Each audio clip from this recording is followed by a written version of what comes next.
გავჯექი თუ არა ამ სარწეულას სკამში მომერია ძილი. ხო და რადგან ძილი მომერია, ამ დღის ძილზე მინდა გავამახვილო ყურადღება დღე არის და მაინტერესებს რამდენ არა სასარგებლო რო არის ვიცით, ხო, ჩვენი ნერვული სისტემის და ზოგადად ესე ვთქვათ, ხელახალი ენერგიის მოზღუდვებისთვის ვიცი რომ კარგია დღის ძილი, მაგრამ ბევრი უფრთხის ამ დღის ძილს, იმიტომ რომ ფიქრობენ რომ შემდეგ ძალიან რთულია გამოფხიზლება და ისევ სამუშაოს დაბრუნება თუ სხვა და სხვა და თქვენ რას ფიქრობთ ამასთან დაკავშირებით?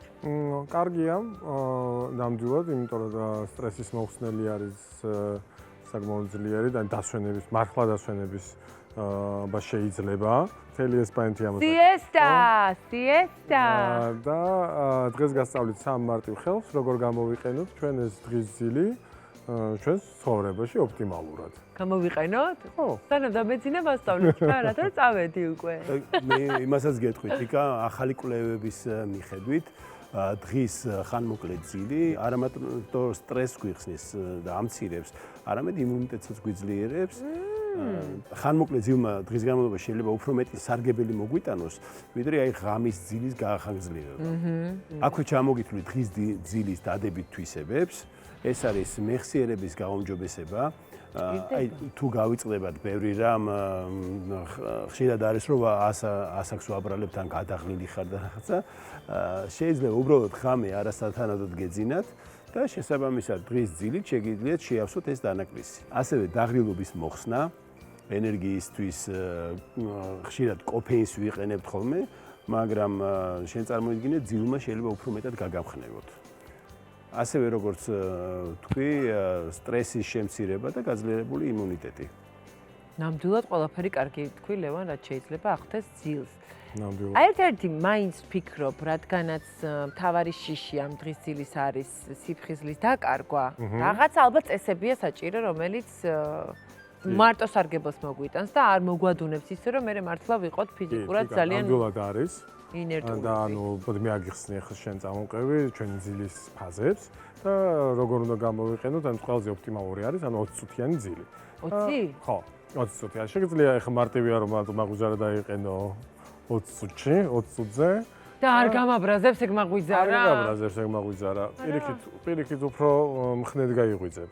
მაგალითად, აი ხო, ვიცი, რაღაც წუთებს აქვს ძალიან დიდი. წუთებს აქვს ძალიან მნიშვნელობა რა. თუ გადავიდან სხვა ფაზაში გადადიხარ და ანუ მე გაიღვიძებ ძალიან დაღლილი, გაღიზიანებული და ასე შემდეგ. ამიტომ ღამე არ დაგეძინება. ხო, მე ღამე არ დაგეძინება და ასე შემდეგ. აი მე ზოგჯერ არის რომ გაღვიძებს და ვერ ხვდები სად ახარ, რა არის, ვინ არის, ვინ გეძახის და ისევ სადღაც მიგექანება ეს თავისკენ ძილი. ეს არის უკვე რაღაცა სხვა ფაზა, ხო? ხო.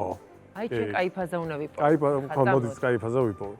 თიგა ჩვენ ჩაძინებიდან საათ ნახევარში, ანუ 90 წუთში გადავდივართ სწრაფი ძილის ფაზაში, რომელსაც ქვია REM ძილი. ეს არის თვალების სწრაფი მოძრაობა, ანუ ტვინის აქტიურობის ჩართვა და ამას საათ ნახევარი კი უნდა მაგამდე. საათ ნახევარში REM-ს უნდა კი. რა მოხდება? REM ძილი. ვай მე გაგვაქვს. მომეცი მაგას მე დაგიჭირ. ხო, 90 წუთი. ეს არ ჭირდება. არ ჭირდება? სიზმრის ფაზა არ ჭირდება. თორე ისე ძალიან ჭირდება ღამე. ხო, ამ პერიოდში ხო, ანუ აქამდე არ უნდა მივიდეს, ანუ ამ დროს ტვინი აქტიური არის და ამ დროს სიზმარს ხედავთ და მაგრამ რემის დროს გაგვიძება ისე ცუდი არის რა. აი, ეგ არის ის რო არ გვიყვარს. ჩაძინებიდან 30-40 წუთის ფაზა, ეს არის ესე ნელი ძილის, ღრმა ძილის ფაზა, როდესაც ანუ ჩვენი კუნთები დუნდება, წნევა ვარდება, მოკლედ, ყველაფერი ასე მინელდება ორგანიზმში. და ეს არის ძალიან მნიშვნელოვანი ღამე. მოიცადე, ეს უფრო მნიშვნელოვანი თუ ეს? ნუ აი, ამას მოსდევს ეს, არა, ამას მოსდევს ეს? ხო, ჯერ ეს არის, მე ის. ოკეი? ანუ ჯერ კარგად მინდა. გამოვისვენებ და მე გადავდივართ ანუ ტვინის აქტივაციაზე. ეს არის ღრმა ძილის ღრმა ძილი, გამარჯობა, მიყვარხარ ძალიან. ჩვენ რაც ვჭირდება, ეს არის ანუ პირველი 20 წუთი. აი, ეგეთ წოდებული დავარქვათ გავამხნევებელი ძილი, რომლის დროსაც ასევე 7? ხო, ასევე ანუ ჩვენი გულისცემა ჩერდება და ასე შემდეგ, თუმცა ღრმაში ჯერ არ გადავდივართ რა. გულისცემა ჩერდება? ხო, გულისცემა ნელდება. ნელდება. 7 ძილი ქვია ამიტომ. ხო, ანუ 7 ძილი არის, ცოტა კუნთის დუმდება. მე აქედან მოვდივარ რა. მაგრამ ხო, ხო, აქ და მე აქედან მივდივარ რა. აი აი ორგანიზმს აქვს ამ დროს აი რესტარტის, აი გადატვირთვის ეფექტი როგორც ჩვენ ტვინს, ასევე სომატურს ანუ ორგანიზმს. აი რისთვისაც გვინდა შუადღის ძილი. რისთვისაც გვინდა შუადღის, იმიტომ რომ რესტარტი. ხო, აქედან ანუ თუ გადავედით ღრმა ძილში, ხო, მე აქედან ჯერ გაგვიზრდება, გაგვიჭირდება. და ხასიათიც გაგვიფუჭდება. ანუ შესაძლებელი არის ანუ ესეც ანუ ეს 10 წუთი ხო 10 წუთით გამიგია და ეგ ვიღარი. ხო 10 წუთი არის რაცა მსუბუქი ჩაძინება. მსუბუქი ძილი, მაგრამ აქ ეს ჯერ გამოვალ არ დიდად ვერ დავისვენ. რა, ყველაზე ოპტიმალური. ანუ ეს ყოფილა გინდა რა? ნუ აი საერთოდ იმას ანუ მელატონინს მაინც მოკლავ რა, ანუ მელატონინი გვაძინებს, ხო ჩვენ, ანუ მელატონინი გვაძინებს, მოუკლავ რატო? ანუ იმ კონცენტრაციას გადავიმუშავებთ ჩვენ ძილის დროს. გადავანაწილებ. არა, ვინელებთ მელატონინს და სიფხიზლის დროს ვაგროვებთ მელატონინს და მე მელატონის კონცენტრაცია რომ მიდის პიკზე, ანუ თქვენი გვეუბნება რომ გაჩერდი დაიძინე. გადავივსე. ცადი დაიძინე. დედა ვინო ხორი ჩემინო? ხო, ეს 10 წუთიანი ისიც მისაღებია.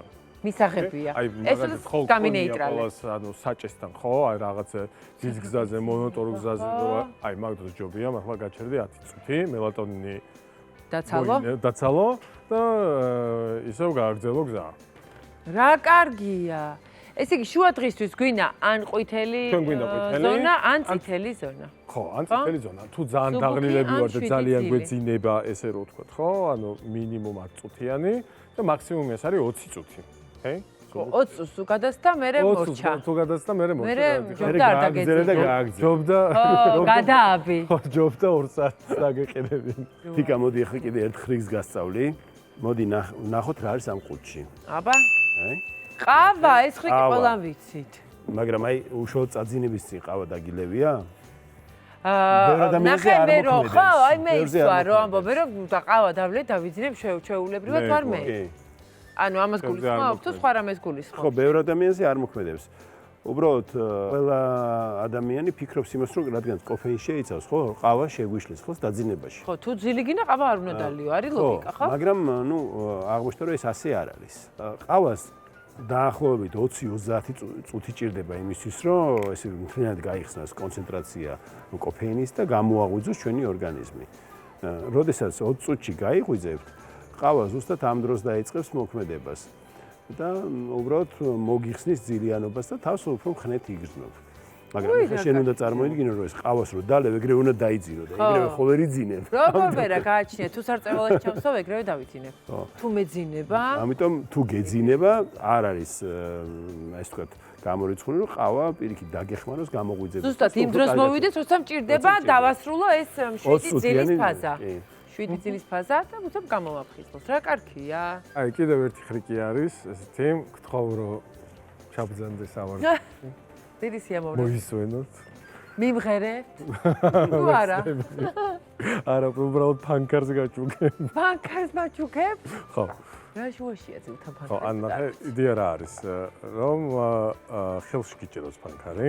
მიჭიროს ფანკარი. ხო, ხელი განო გადმოვფილი და ესე იზინებ. ხო, ესე ვიძინე? ხო, ამის იდეა რა არის, რომ აუცილებელი არის, რომ დაწვე და ისე დაიძინო რა დღე. შეგიძლია წამომჯდარი იყო და ეს არის კარგი ხრიკი იყო, თავი კომფორტულად იჯდა მოდუნებულ მდგომარეობაში.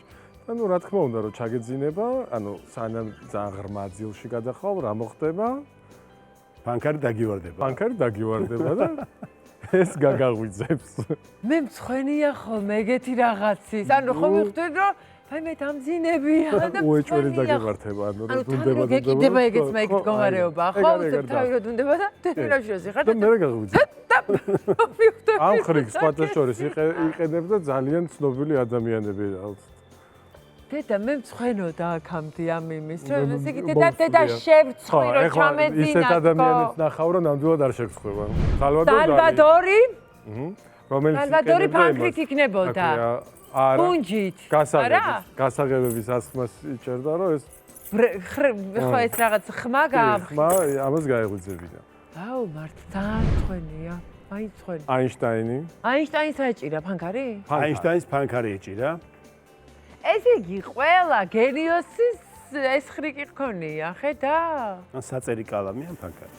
ყველა გენიოს ხონია ეს ხრიკი და და ტომას ედისონს. მათი გონება იმდენად გადატვირთული იყო ფიქრით, რომ ყველას ჭირდებოდა შუადღის წაცინება. მე მეტყობა გამოცდილებით მიხვდნენ, რომ სუთხასიათზე დგებოდნენ მერე და მათი ტვინი ვერ იყო ესეთი ფუნქციური და ღამე მუშაობდნენ და მოიგონეს ერთი და იგივე, უბრალოდ სხვადასხვა ნივთებით. ტომას ედისონს ეჭირა ბურთი. ტომას ეჭირა ბურთი ნათურის ნაცვლად. ნათურის ნაცვლად. რომელი ავირჩიო მე? შენ რომელიც გინდა? მე მაგალითად გასაღებებს ავიღებ. გასაღები კაია. ხო, იმიტომ რომ იმის ხმაზე ნამდვილად გამეღვიძებოდა. ფანქრის ხმაზე დარწმუნებული არ ვარ, რომ გამეღვიძებოდა. შენ ფანქრის ხმაზე გამეღვიძებოდა, მაგრამ ეს მაინც სიცხული შეგრძნება მაქვს, რომ აი ჯერ ესეთი წაძინებული ადამიანი საადმე ან ტრანსპორტში ძალიან ისე გამოიყურება და მაგ შემთხვევაში დამართნია. ეხა ეს პტევანი დამეკიდება, რომ დავიძინებ, ხო? დაეკიდება და მოდუნდება და დაგივა. და ეს ხდება ზუსტად 20 წუთზე, ხო? ნახე სად ჩამოვარდა, მართლად ის ჯობია. აი აქ ჩამოვარდა კალთაში და ვერ გავიხვიძე და გადავედი მე რემძილში. მომეგთხო ფანგის დამაჩხაკუნებინ. აუგთხოვ ესე. თიკა და ნუ რა თქმა უნდა, დღის ძილის თავარი მიზანი რა არის ჩვენ რაზე ვილაპარაკეთ, რომ უბრალოდ გონება დავასრულოთ. ძალიან მალე დამეძინა ბოდიში. 20 წუთი არ გავიგო.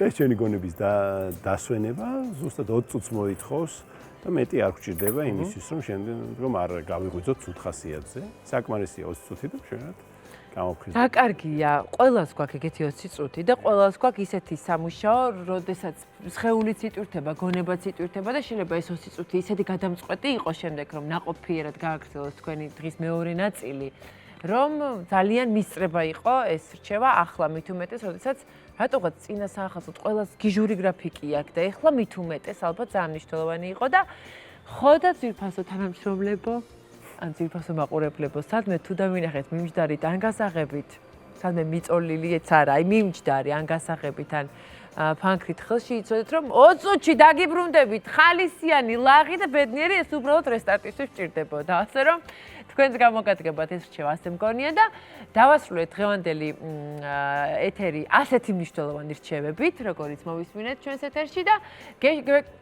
გემშვიდობებით შაბათ დღემდე, ასე რომ კარგი და რესტარტებულები დაგვიბრუნდით უკვე შაბათს. ნახვამდის. წავედით.